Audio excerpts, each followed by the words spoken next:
자, 우리는 이 마가복음을 통해서 이 복음서를 살펴보고 있는데요. 이 복음서의 특징은 예수 그리스도의 행적을 살펴보는 것입니다. 그리스도가 어떻게 사셨는지, 또 그리스도가 무슨 말씀을 하셨는지에 우리가 집중을 해야 합니다. 우리의 신앙의 기준, 또 우리의 신앙의 모든 본질, 포커스는 그리스도에게 있습니다. 우리가 오랫동안 신앙생활을 하다 보면 우리도 모르게 왜곡이 돼요. 왜곡. 옆으로 치우치거나 우리가 본질, 핵심을 놓쳐버릴 수가 있습니다. 그래서 우리는 언제나 복음서를 통해서 그리스도가 무엇을 말씀하셨는지, 또 그리스도가 어떻게 행하셨는지 자세히 들여다보아야 될 필요가 있고요. 자주 그것을 보아야 합니다. 그래서 우리는 가져야 되는 것은, 매우 중요한 것은 나의 열심이 중요하지 않아요. 열심이 굉장히 위험해요. 그 열심의 근거가 어디로부터 왔는가? 그 열심이 건강한 열심인가? 내 열심이 아니라 그리스도 안에서 나온 열심이 중요합니다. 무엇보다도 우리는 그리스도적 관점, 그리스도의 관점으로, 그리스도의 시각으로 바라보고 판단하는 이 훈련을 계속해야 합니다. 그런 의미에서 이 복음서는 매우 중요한 그런 책이라고 볼 수가 있습니다. 자, 그리스도의 가르침과 행적은 가는 곳곳마다 거대한 파장을 일으킵니다. 왜냐하면 당대의 사람들이 그리스도를 받아들이기에는 그리스도는 너무 크신 분이죠. 그리고 하나님의 뜻은 너무도 크기 때문에 사람들은 혼란을 가지게 되죠. 주님의 파격적인 행보가 계속 이어지고 있고요. 예수님이 가시는 곳곳마다 사람들이 몰려들었습니다. 그리고 그리스도의 사역에 불이 붙으면서 뜨거워지면서 반대도 만만치 않게 일어납니다. 자, 본격적으로 그리스도와 당신의 제도권의 종교 지도자들 간에 이 충돌이 벌어집니다. 지난 본문에서 이미 서기관들이 예수님의 행위를 보고 신성모독이로다 그랬습니다. 이 신성모독이라는 말은, 예수님의 행위를 보고 신성모독이라고 표현한 것은 이 작은 죄가 아닙니다. 이 전운이 감돌죠. 굉장히 심각한 충돌이 이제 벌어질 것을 이미 지난 본문에서 예상할 수가 있습니다. 오늘 본문은 알피의 아들 세리였던 레이가 예수의 제자가 되는 장면입니다. 세리가 예수의 제자가 된다는 것은 굉장히 그 당시의 사회에서는 충격적인 일입니다. 자, 레이가 예수를 믿기로 따르기로 함으로써 예수께서 그의 집에 들어가시고, 또 그 세리였던 레이의 친구들이 함께 예수님과 음식을 나누는 장면이 오늘 본문에 나옵니다. 당시 유대사회에서 식사를 같이 한다, 오늘날도 마찬가지지만 식사를 같이 한다, 이건 굉장한 친분을 의미하는 겁니다. 그리고 종교적인 용납을 포함하는 것입니다. 예수께서 세리와 죄인들과 식사를 하시는 광경을 보고 바리새인들이 예수께 시비를 겁니다. 그들의 입장에서 보면 굉장히 충격적인 일이죠. 자, 여러분, 세리는 누구입니까? 당시 유대인은 로마의 지배하에 있었습니다. 그러니까 로마의 지배하에 있었는데, 로마의 로마의 앞잡이가 되어서 자기의 동족들의 등을 쳐 가급적 세금을 많이 거두어 들여서 일부는 자기가 착복하고 일부는 로마의 정부에 바치는, 여러분, 식민지 국가로 살아가면 이미 경제는 피폐해질 대로 피폐해져 있습니다. 더 나올 게 없어요. 안 내면 어때요? 강제 징수를 하고 아주 압력을 가하고 어떻게 해서든지 이 세금을 긁어내는, 이 세리의 역할을 한다는 것은 유대인의 입장에서 보면, 유대인으로서 로마의 앞잡이, 우리 일제시대를 경험했던 것과 같습니다. 일본의 앞잡이가 되는 거죠. 유대인의 관점에서 세리들은 반역자입니다. 민족의 반역자입니다. 비인간적인 거죠. 그래서 백성들을 쥐어짜면서 세금을 긁어내는, 그때나 지금이나 세금 좋아하시는 분 별로 안 계시죠, 그죠? 세금을 내는 것을 힘들어하는 그 시대 속에서 이 반역자로 살아가는 자들이 세리였기 때문에 사람 취급을 하지 않았습니다. 또 죄인은 누구입니까? 유대인들은 음식을 먹기 전에 반드시 정결 예식, 손을 정결 예식을 하는 것입니다. 그런데 죄인들은 음식을 먹을 때 그런 정결 예식을 상관하지 않는 사람들. 그러니까 이 정결 예식을 행하는 바리새인들의 입장에서 보면 그냥 정결 예식을 행하지 않고 먹는 그 죄인들이야말로 막 사는 사람들입니다. 이들은 도둑들이나 강도와 똑같은 사람으로 분류되었습니다. 이렇게 세리와 죄인들은 바리새인의 관점에서 보면 상종할 수 없는 사람들이에요. 그런데 예수님이 그들과 함께 앉아서 음식을 나누는 모습을 보면서 어떻게 저런 부류들과 함께 식사를 할 수 있는가? 도무지 이해가 안 되는 모습이었습니다. 그래서 오늘 16절에 보니까 바리새인의 서기관들이 예수께서 죄인 및 세리들과 함께 잡수시는 것을 보고 그의 제자들에게 이르되 어찌하여 세리 및 죄인들과 함께 먹는가? 자, 여기 바리새인의 서기관, 바리새인이 나오는데요. 바리새인이 누구입니까? 마가복음에서는 처음 등장하는 부류입니다. 우리가 흔히 아는 것처럼 구별된 자들, 다르게 표현하면 분리주의자들입니다. 예수님 시대의 종교적 가장 주류라고 볼 수가 있습니다. 이들은 율법을 충실히 지키고자 애를 쓴 사람들이에요. 자, 문제는 뭐냐면 자신들의 종교적 열심으로 다른 사람들을 판단하는 것을 잘한 사람들입니다. 당연히 이들은 영적인 엘리트 의식을 가지고 있었고 종교적 모범생들이었습니다. 규칙을 잘 지켰을 뿐만 아니라 그 규칙을 잘 지키는 것으로 끝나지 않고 다른 사람이 규칙을 잘 지키는지 지키지 않는지를 감시하는 역할도 했습니다. 당연히 그들은 비판적인 눈을 갖고 있죠.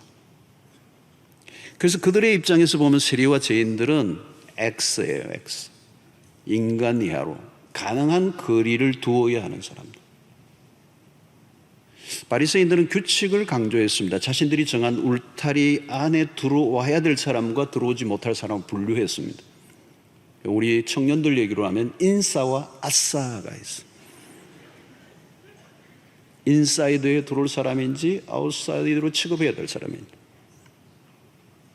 자신들이 만든 기준을 가지고 사람들을 언제나 판단한 겁니다. 그 기준 안에 들지 않으면 X, 들면 O. 그런 면에서 세리와 죄인들은 X예요. 그리고 그 세리와 죄인들과 함께 음식을 먹은 예수도 X가 되는 거예요. 바리새인들의 눈에 보면 예수의 행동은 거의 미친 행동이죠. 여러분, 사람이 누구와 같이 밥을 먹는가는 중요한 이슈가 됩니다. 누구와 밥을 먹느냐는 그 사람의 신분을 의미하죠. 유유상종, 대개는 동질감을 가진 사람들이 함께 밥을 먹습니다. 이 밥을 같이 먹는다는 말은 우리는 서로를 받아들인다는 의미예요. 자, 이 일은 예수님이 죄인과 세리들과 밥을 드시는 것은, 음식을 드시는 것은 이 바리새인들의 비난을 받을 것을 주님은 알고 계셨을 거예요. 위험한 일을 하신 거죠. 이 일이 충돌을 일으킨 것입니다. 바리새인들은 사람들을 분류하고 분리시키고 이런 일들을 했지만 예수님은 그 분류된 사람들과 함께 하셨기 때문에. 자, 우리는 예수님의 생애를 보면 그분의 예수님의 친구들의 리스트는요, 그 안에는 거물급이 인사가 하나도 없습니다. 예수님은 늘 친구들이 장녀, 과거가 있는 여인들, 나병 환자, 세리들, 거지들, 평범한 어부들. 예수님의 그 족보인 마태복음 1장이 그러하죠. 일반적으로 사람들은 자신보다 높은 지체에 있는 사람과 만나려고 합니다. 그래서 유명한 사람과 함께 식사를 하고 나면 어떻게 해요? 반드시 자랑하죠. 난 누구누구와 밥 먹었어. 그 말은 뭐예요? 난 그런 사람들과 함께 아는 사람이야. 여러분, 그런데 주님은 전혀 그렇지 않아요. 하향 조정을 하셨습니다. 바리새인들의 눈은 예리했습니다. 엄격하고 또 매몰찼습니다. 그들은 높은 기준을 세워 사람들을 차별화한 거죠. 그래서 어디를 가나 우리는 끼리끼리 그룹을 형성합니다. 이해관계에 따라 혹은 출신에 따라 성향에 따라 모입니다. 우리 한국 사회는 사회적 갈등이 심한 사회입니다. 당신이 어디에 속해 있는가를 밝히라 강요합니다. 가만히 있으면 적으로 규정하고 몰아붙여 버립니다. 바리새인들의 볼 때 예수님은 반대편에 서 있는 것 같아 보였습니다. 우리 편이 아닌 것 같아요. 충돌이 일어난 거죠. 예수가 자신들이 만들어 놓은 기준과 울타리 안에 들어오지 않는 겁니다. 세리들과 죄인들과 함께 식탁에 앉은 것으로 봐 이는 분류해야 되는, 아웃사이더 해야 될 대상으로 본 것입니다. 그들의 기준으로 볼 때 예수는 척결의 대상이었습니다. 자, 오늘도 우리는 비슷한 경험들이 있죠. 이상하게도 교회 안에 오래 있다 보면 왜곡된 기준이 일어납니다. 나도 모르게 의인이 되고 교회 바깥 사람을 상종 못할 죄인으로 취급해버립니다. 구원받은 것을 마치 자격증 딴 것처럼, 그리고 종교적 우월의식을 느끼는 거죠. 세상은 죄악된 곳이기 때문에 선을 분명히 긋고 우리는 살아야 한다. 그리고 우리는 술, 담배 하지 않는 것으로 도덕적 우월주의에 빠질 때도 있습니다. 나는 무엇인가 남다르기 때문에 하나님이 구원하신 것으로 착각하는 것입니다. 만약 그렇다면 그들을 우리는 현대판 바리새파라고 할 수 있습니다. 결국 분리주의자입니다. 나와 너는 달라. 여러분, 우리는 늘 예수 믿는 사람들끼리만 만나고 시간을 보낼 때가 많습니다. 오랜 신앙생활을 하다 보면 안 믿는 사람을 만날 겨를이 없어요. 우리도 모르게 우리만의 세상 안에 갇혀 살게 됩니다. 그리고 나도 모르게 계속 성을 쌓아 올리죠. 우리끼리 지내면 편안해지고 세상 안으로 들어가면 왠지 불편한 것이 사실입니다. 교회 안에서는 우리는 서로를 인정해주고 세워줍니다. 장로님, 권사님, 집사님, 목자님, 이런 목사도요 교회 안에서는 너무 좋아요. 목사님 얼마나 좋은지. 바깥에 나가면 아저씨 차 왜 이렇게 됐어요? 이러고 갑자기 교회에서 목사님 하다가 나가면 갑자기 헷갈릴 때가 있어요. 그래서 잘 안 나가요. 교회 안이 너무 좋은 거예요. 세상에 나가면 전혀 교회 직분을 안 알아줘요. 오히려 놀려요. 집사람에 집 샀어? 이러고. 거칠어요. 다 놀려요. 그러면 우리는 어때요? 다시 편안한 곳을 찾아요. 우리끼리 모여 아멘 할렐루야.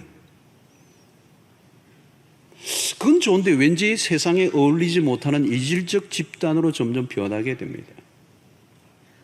언제부터인가 세상 사람들이 신자들에 대해서 불편해합니다. 교회를 불편한 시선으로 바라본다는 거예요. 요즘도 많은 이슈들 때문에 그런 일들이 생겨요.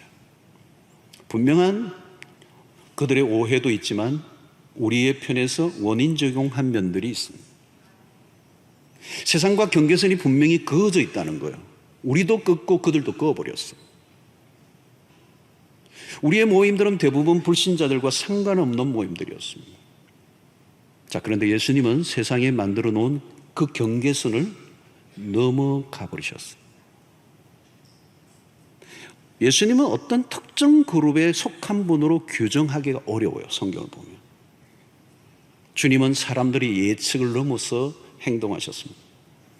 세상이 만들어 놓은 기준과 규칙을 허물어 버리셨어요. 바리새인들이 서기관에 시비를 걸어왔을 때 주님의 답변이 오늘 17절입니다. 유명한 구절입니다. 유명한 구절이죠. 예수께서 들으시고 그들에게 이르시되 건강한 자에게는 의사가 쓸데없고 병든 자에게라야 쓸데있느니라. 나는 의인을 부르러 온 것이 아니요 죄인을 부르러 왔노라 하시니라. 자, 이것은 주님의 관점입니다. 주님이 가지고 계셨던 지상의 삶의 관점이에요. 나는 의인을 부르러 온 것이 아니라 죄인을 부르러 왔다. 의사가 건강한 자에게는 의사가 쓸데없다는 거예요. 병든 자에게라야 쓸데있다. 자, 바리새인들은 예수의 행동이 그들의 규칙을 깨는 것으로 보았지만 예수님은 그 규칙이 중요하다고 여기지 않았어요. 그 규칙보다 더 중요한 게 있기 때문에. 예수님은 어떤 특정한 부류로 정리되기 어려웠던 이유가 무엇일까요? 인간이 만든 기준으로 그리스도를 바라보고 판단하려고 하면 그렇게 되는 것입니다. 인간이 평가하는 기준은 언제나 겉모습입니다. 바리새인들은 자신이 거룩하다고 여겼어요. 그러나 주님이 보시는 관점은 달랐습니다. 죄인이라는 기준은 겉모습이 아니라 안의 문제, 속의 문제. 주님이 보시기에는 바리새인들이 훨씬 더 더러워 보였습니다. 감추고 있는 그들의 속은 세리나 죄인들보다 결코 더 깨끗하다고 볼 수 없었어요. 겉은 거룩해 보였지만 실제로는 달랐습니다. 바리새인들의 착각이죠. 여러분, 중요한 기준과 관점은 무엇입니까? 주님이 세상에 오신 목적을 알지 못하면 우리는 혼란에 빠져버립니다. 우리는 누가복음 15장의 탕자의 비유가 오늘 본문과 잘 오버랩됩니다. 매칭이 됩니다. 집을 나갔던 탕자가 돌아왔을 때 아버지의 태도가 중요하죠. 돌아온 아들을 위해 잔치를 베풀고 즐거워하는 아버지. 근데 큰 아들은 분노합니다. 그야말로 아버지를 바라볼 때 정상이 아닌 아버지로 보는 거예요. 왜 이런 관점이 생겼을까요? 이 아들은 탕자도 이해가 되지 않지만 그 아들을 대하는 아버지가 도무지 이해가 안 돼. 도무지 이해가 안 돼. 저 아버지 왜 저러나. 아버지의 재산으로 창녀들과 함께 놀아났던 자를 위해 잔치를 베풀어줘. 이 말이 되느냐는 거예요. 저런 아들은 쫓아내야 되는 거예요. 아싸예요. 그냥 아웃사이드예요. 내쫓아야 되는 거예요. 집안의 명예를 더럽힐 뿐만 아니라 집안의 재산을 다 망가뜨리고 그리고 아주 창기와 함께 살았던 저 더러운 자식과 어떻게 우리가 다시 뒤섞일 수가 있느냐. 그래서 여러분 본문을 보면 누가복음 15장을 보면 이 형은요 절대 자기의 동생을 동생이라고 하지 않아요. 당신의 아들 그래요. 아버지를 향하여 동생을 얘기할 때 당신의 아들이라는 거 나와 상관없는. 그러니까 이 형은 동생과 자신이 얼마나 다른 사람인가를 증명하는 일에 열심을 내요. 그와 나는 다르다는 거예요. 그래서 아버지가 기쁨으로 연 잔치에 결코 들어가지 않습니다. 여러분, 이 큰아들이 전형적인 바리새인입니다. 아버지는 다르죠. 전혀 다른 관점과 시선을 가지고 있습니다. 누가복음 15장 32절에 보니까 이 내 동생은 죽었다가 살아났으며 내가 잃었다가 얻었기로. 중요한 거죠. 주님이 보시는 그 아버지가 보는 관점이에요. 죽었다가 살아나고 잃었다가 얻었다. 그래서 우리가 즐거워하고 기뻐하는 것이 마땅하다. 이 큰아들과 아버지의 이 어마어마한 관점의 차이. 여러분, 오늘 우리가 가져야 할 관점이 바로 이거예요. 여러분, 교회 안에서 정치적인 관심 표현하는 것도 좋고요, 사회운동 강조하는 것도 좋고요, 때로는 복지에 관한 열심을 내는 것도 좋고요, 다 좋아요. 그러나 그 어떤 목소리보다 가장 중요한 것은 주님이 보셨던 이 관점이에요. 잃어버린 자를 구원하는 것. 그것보다 더 위에 있는 일은 있을 수가 없어요. 이게 본질이니까. 그 외에는 다 비본질이에요. 주님이 가지신 관점입니다. 잃어버린 영혼을 구원하는 일 앞에서 다른 모든 것은 다 밀리게 돼 있어요. 주님은 죄인을 구원하는 일을 위하여 바리새인들로부터 비판받는 것 두려워하지 않았습니다. 비판이 두려웠다면 죄인들과 함께 식탁에 앉지도 않았을 겁니다.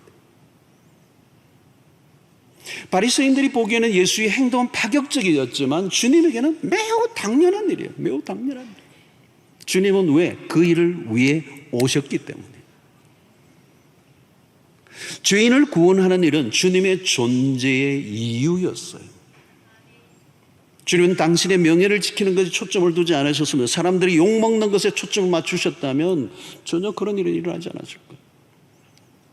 우리는 내가 괜찮은 사람이라는 것을 증명하는데 너무 많은 에너지를 쏟아요. 주님은 그러지 않으셨습니다. 세리와 죄인들과 함께 식사를 함으로 쏟아질 비난을 받아들이셨습니다. 한 영혼이라도 잃어버린 자를 찾는 일을 위해서라면 기꺼이 감수하신 것입니다. 오해받는 일, 욕먹는 일, 그거 당연한 것입니다. 자, 오늘날도 예수님 시대보다 훨씬 더 비난하기 좋은 문명의 이기들이 널려 있습니다. 요즘 SNS를 통한 무차별 악플로 공격하죠. 자기가 하고 싶은 말들을 다 쏟아내는 이 배설의 문화들. 주님이 군중들에게 노출되면서 동시에 공격하는 자들이 막 늘어나요. 요즘으로 치면 무차별 악플 공격이. 그러나 주님은 조금도 물러서지 않으셨습니다. 나는 의인을 부르러 온 것이 아니라 죄인을 부르러 왔기 때문에. 당신을 이상한 사람으로 취급해도 상관없어요. 한 가지는 양보할 수 없어요. 나는 의인을 위해서가 아니라 죄인을 위하여 존재한다.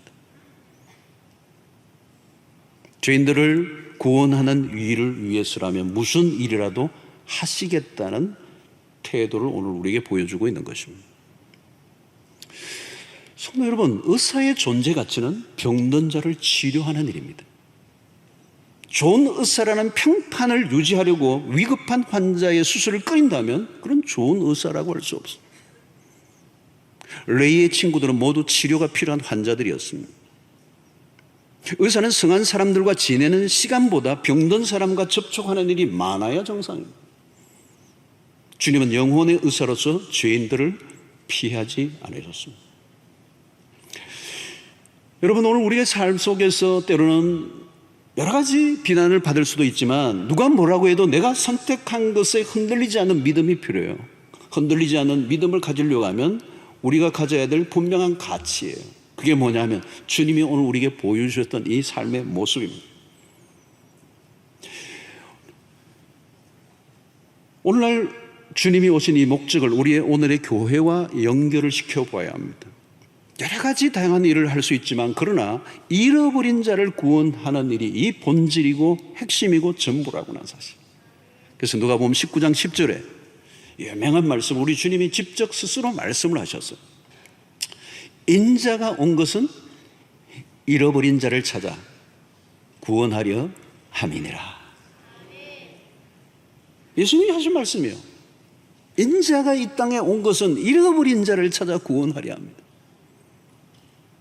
교회가 모든 일을 다 할 수 없어요. 오직 일관된 한 가지 일이 있는데 그게 뭐냐면 영혼을 구원하는 일, 잃어버린 자를 찾는 일. 여러분, 교회가 이 방향을 놓치면 안 돼요. 우리가 하고 싶은 것을 하는 게 중요한 게 아니라 하나님이 원하시는 게 뭐냐. 예수님도 당신 스스로 사시지 않았어요. 마음대로 사시지 않았어요. 주님은 언제나 당신을 보내신 아버지의 뜻에 순종하셨어요. 주님은 당신의 뜻이 아니라 아버지의 뜻을 따라 움직이셨어요. 그 뜻이 뭐예요? 인자가 온 것은 잃어버린 자를 찾아 구원하려 함이니라. 자, 오늘날 많은 사람들은 자기에게 유리한 대로 예수를 끌어당겨요. 주님이 사람을 대하신 기준은 오직 하나입니다. 구원을 받아야 할 죄인인가 아닌가. 그가 부자이든 가난한 사람이든 아이든 어른이든 유식하든 무식하든 정치적으로 좌파든 우파든 구원을 받아야 할 죄인이라고 하는 것. 주님이 보셨던 시선은 항상 그거였어요. 여러분, 2000년 전 유대사회 역시 오늘날 우리가 겪고 있는 혼란과 갈등 이상으로 복잡했습니다. 주님 역시 유대인으로 태어나셨고요. 유대의 정치적 상황을 모르실 리가 없었습니다. 주님은 정치적 혼란에 그럼에도 불구하고 휩싸이지 않으셨어요. 가열된 정치적 논리에 끼어들어 논쟁하지도 않으셨어요. 제자들이나 주님의 주변의 사람들은 예수가 정치적 메시아 혹은 경제적 메시아로 나서줄 것을 원했습니다. 그러나 주님은 전혀 로마 정부와 대립각도 세우지 않으셨어요. 세상은 편가르게 혈안이 되어 있습니다. 어느 편인가? 적인가 아군인가? 흑백 논리가 강합니다. 전투적이고 폭력적인 세상을 우리가 살고 있습니다. 예수님 시대도 유사했습니다. 그럼에도 주님은 일관되게 행동하신 게 있어요. 이유는 주님이 지상에 오신 목적이 죄인을 구원하러 오셨기 때문이라는 거예요. 여러분, 이제 우리가 할 일은 세리와 죄인들을 친구로 삼으신 바리새인들이 그렇게 비난하고 공격할 것을 아시면서도 불구하고 세리와 죄인들과 함께 친구가 되셨던 그 주님의 삶을 통하여 우리에게 보여주시는 메시지는 무엇입니까? 오늘 또 우리가 주님처럼 세상 속으로 들어가야 한다는 거예요. 직장에서도 회식이 있으면 2차 안 가는 게 전부가 아니라는 거예요. 나는 예수 믿기 때문에 2차 안 가. 2차는 주로 한잔 안 되잖아요.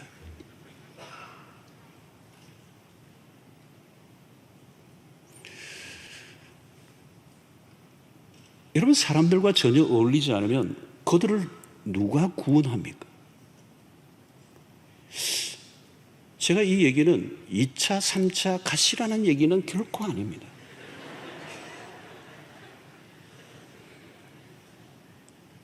무슨 얘기죠? 세상을 포기하지 말라는 얘기예요. 상황은 달라요. 갈 수도 있고 안 갈 수도 있어요. 우리가 세상 안으로 들어가야 하는 이유는 세상에서 무엇을 더 얻기 위해서가 아니라 세상은 우리를 필요로 해요. 우리가 있어야 돼요. 우리가 없으면, 그 세상 안에 우리가 녹아지지 않으면, 그 안에 들어가지 않으면 세상은 예수를 알 수가 없어요. 어떻게 예수를 믿죠? 우리가 세상을 포기해버리면 어떻게 사람들이 구원을 얻습니까?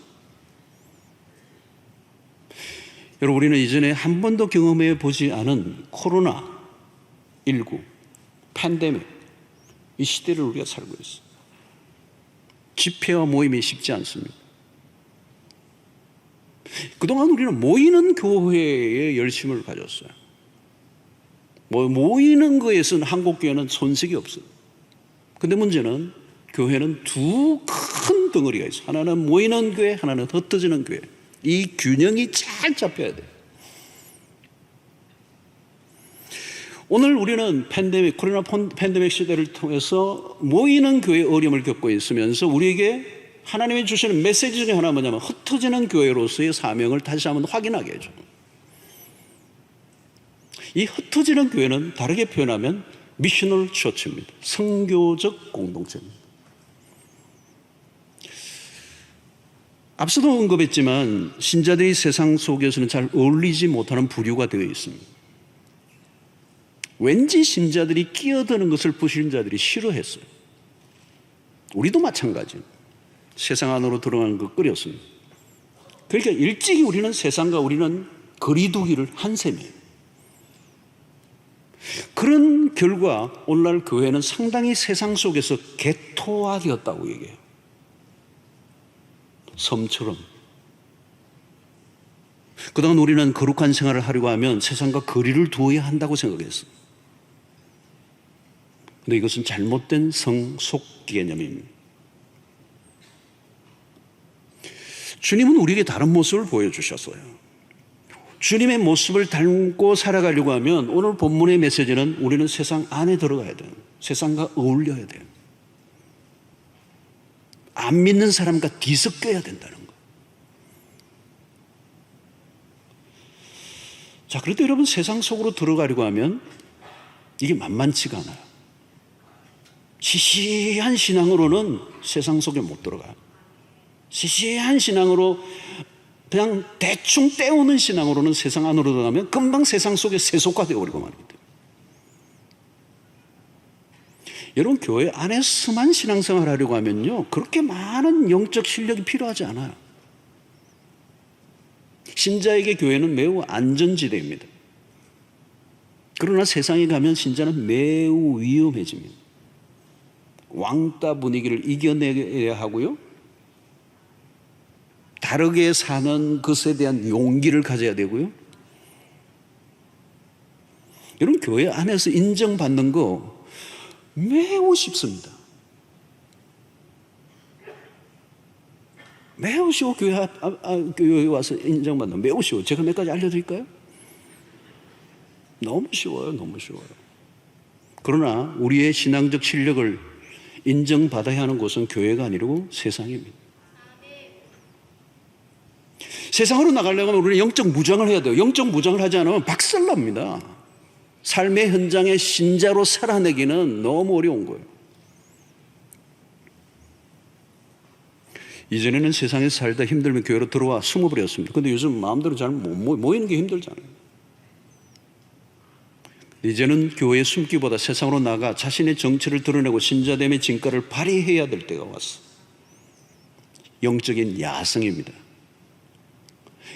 우리의 신앙이 교회 안에서의 관상용이 아니라 세상 속에서 통하는 신앙으로 살아내야 하는 것입니다. 사도행전 8장이 매우 중요한 분기점인데요, 사도행전 8장 1절을 보면 사울은 그가 죽임당함을 마땅히 여기더라. 스데반의 죽음을 얘기합니다. 순교가 일어난 거예요. 순교. 그날에 예루살렘에 있는 교회에 큰 박해가 있었어요. 사도 외에는 다 유대와 사마리아 모든 땅으로, 그 다음에 무슨 단어예요? 흩어지니라. 디아스포라예요. 흩어지니라. 핍박으로 그리스도인이 어쩔 수 없이 흩어져 버렸어요. 모일 수가 없었어. 오늘 우리는 코로나로 인하여 핍박은 아니지만 코로나로 인하여 흩어져 버렸어. 그런데 오늘 이 흩어짐이 교회를 더 왕성하게 뻗어나가게 하는 기회가 되었습니다. 그래서 핍박으로 교회가 무너진 게 아니라 더 강력해졌다는 거예요. 자, 이 말씀은 뭐냐면 교회만 다니는 정도가 아니라 요즘 무슨 메시지냐면 너가 교회가 되라, 이 얘기를 해요. 그러면 어때요? 우리가 어디에 가든지 내가 교회가 되는 거예요. 그래서 또 다른 사람을 복음을 전하고 그분과 만나서 예배드리면 거기에서 그 가정이 교회가 되어버리는 거예요. 꼭 어디에 모여가 되는 게 아니라 흩어진 곳에서 교회가 되어버린 것이죠. 성도 여러분, 왜 우리가 모여 예배하고 기도해야 하는가가 명확해져야 합니다. 왜 은혜를 받지 않으면 안 되는가? 세상에서 자칫하면 한 방에 깨지니까. 왜 말씀으로 무장해야 합니까? 별 이상한 것들로 시비를 거는 세상에서 멋진 성부를 버려야 되기 때문에. 어중간한 신앙으로는 세상에서 금방 미천이 드러납니다. 영적 허세를 가지고는 버텨낼 수가 없습니다. 성경 50독 100독을 하고 성경 암송구절 1000구절이 되고 매일 큐티를 한다 할지라도 그것만으로 되는 게 아니에요. 세상 안에 들어가서 우리의 신앙이 인정을 받아야 된다. 성도 여러분, 우리가 세상을 덩지고 살면 안 됩니다. 자꾸 나는 구원받았고 깨끗하게 사는 것을 자랑하고 끝나면 안 돼요. 세상 안으로 들어가야 돼요. 교회의 담장을 넘어 이웃세계로 가야 돼요. 코로나가 시작되면서 초기에 교회당 문을 탁 닫았을 때 우리 구주를 닫았잖아요. 그때 제가 스님이 된 것 같은 느낌. 머리만 깎았으면 완전 스님이잖아요. 아무도 없어. 이렇게 모였을 때 우리는 교회라고 느낌을 가졌는데 아무도 안 오는, 그죠? 완전히 문을 닫았을 때 일시적으로 문을 닫아서 마음은 좀 답답했어요. 그때 무슨 생각이 드느냐면 교회는 도대체 무엇인가? 안 모이면 교회가 아닌 거예요? 그러면서 제 생각이 뭐냐, 우리의 성도들이 지금 어디에서 무엇을 하고 있을까라고 하는 질문이 던져요. 모이는 교회로는 힘들지만 흩어지는 교회로 지금 과연 살고 있을까? 여러분, 우리는 모이지 못하는 것에 대한 안타까움을 많이 가졌지만 그것만으로 끝나면 안 됩니다. 모이지 못하는 것에 대한 안타까움만큼이나 흩어진 교회로서 살았는가에 대한 확인을 해야 돼요. 우리는 홀로 고고하게 깨끗한 척하고 사는 것을 주님은 원하시지 않아요. 나는 달라, 나는 깨끗해가 아니라 이전에는 상종도 하기 싫었던 사람에게로 가야 돼요. 여러분 아십니까? 우리가 그렇게 의로운 사람들도 아니에요. 우리도 여전히 죄인입니다. 하나님의 은혜로 구원을 얻은 것 외에는 자랑할 것이 하나도 없는 사람들이에요. 괜히 잘난 척, 거룩한 척 하면 안 돼요. 그것은 바리새인들이라는 것입니다. 내가 저 사람보다 낫다고 하는 우월감을 가지면 만날 사람 없습니다. 전혀 그렇지 않아요, 여러분. 내가 손가락질 하던 그 사람이나 나나 50보, 100보입니다.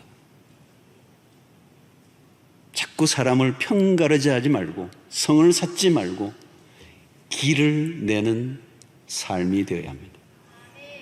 세상과 동떨어진 교회가 아니라 세상 속의 교회가 되어야 돼요. 교회가 담을 자꾸 쌓으면 안 되는 것입니다. 주님이 원하시는 교회는 담장이 없어요.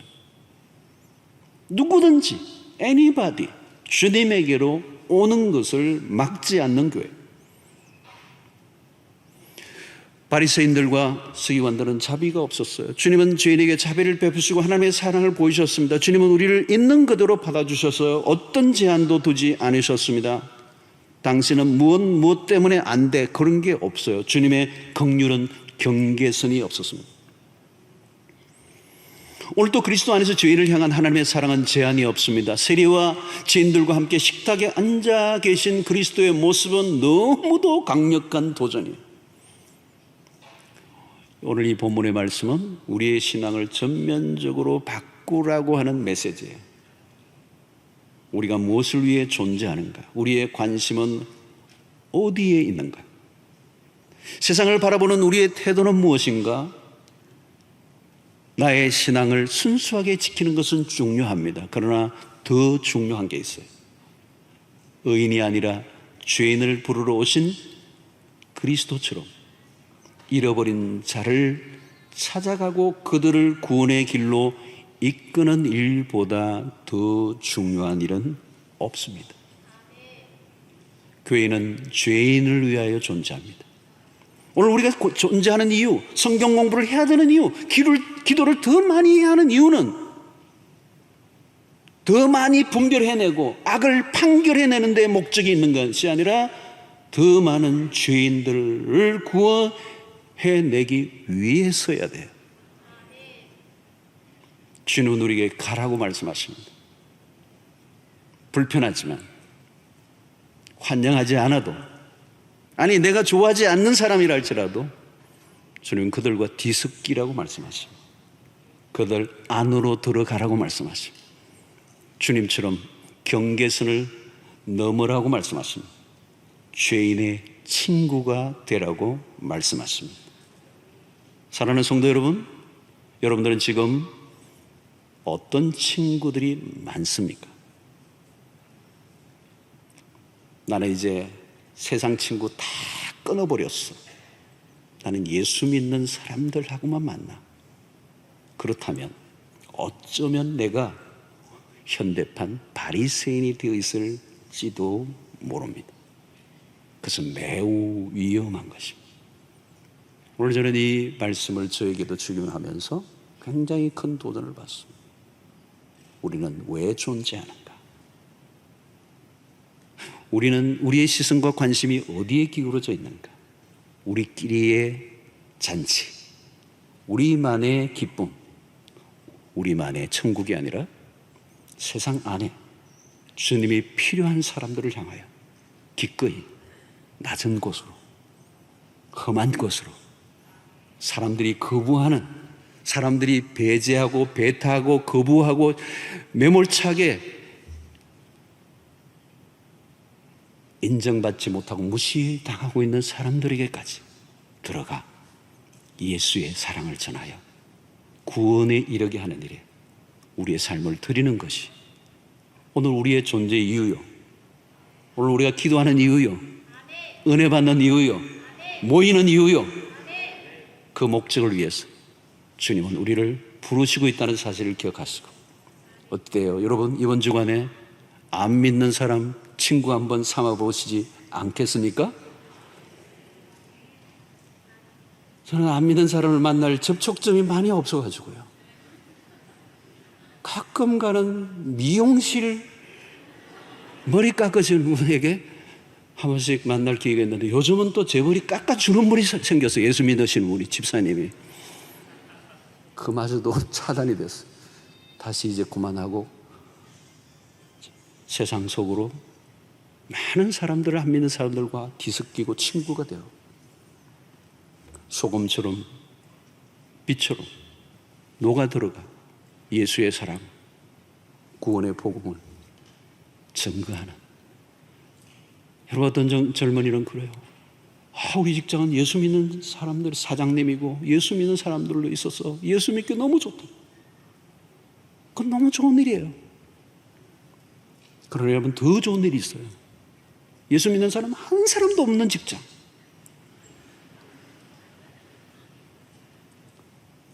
나를 그곳에 보내셔서 그들을 모두 예수 믿게 하시려고 나를 선교사로 보내셨구나. 할렐루야. 할렐루야가 아멘이 별로 없지만 쉽지는 않아요. 예수 믿는 사람끼리 모이고 우리끼리 만나고 우리끼리 좋아하고 우리끼리 내게 간 같은 표가 부르고. 그러나 주님은 그것을 원하시는 삶이 아니에요. 가라, 세상 속으로. 내가 잃어버린 자를 구원하려고 왔노라. 의인이 아니라 죄인을 위하여 왔노라.